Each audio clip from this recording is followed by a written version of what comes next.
الف لام میم را، اے نبی یہ کتاب الہی کی آیتیں ہیں اور جو کچھ تمہارے پروردگار کی طرف سے تم پر نازل ہوا ہے حق ہے، لیکن اکثر لوگ ایمان نہیں لاتے۔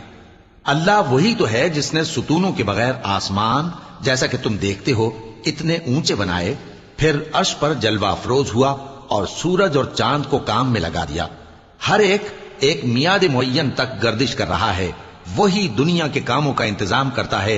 اس طرح وہ اپنی آیتیں کھول کھول کر بیان کرتا ہے کہ تم اپنے پروردگار کے روبرو جانے کا یقین کرو۔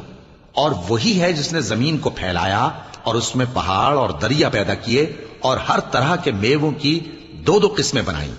وہی رات کو دن کا لباس پہناتا ہے، غور کرنے والوں کے لیے اس میں بہت سی نشانیاں ہیں۔ اور زمین میں کئی طرح کے قطعات ہیں ایک دوسرے سے ملے ہوئے، اور انگور کے باغ اور کھیتی اور کھجور کے درخت، بعض کی بہت سی شاخیں ہیں اور بعض کی اتنی نہیں ہوتی، باوجود کہ پانی سب کو ایک ہی ملتا ہے۔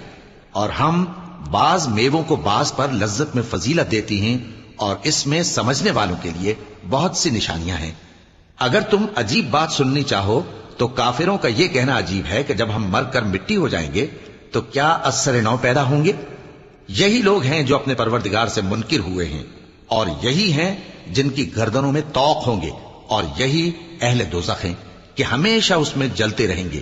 اور یہ لوگ بھلائی سے پہلے تم سے برائی جلدی سے مانگتے ہیں، یعنی طالب عذاب ہیں، حالانکہ ان سے پہلے عذاب واقع ہو چکے ہیں۔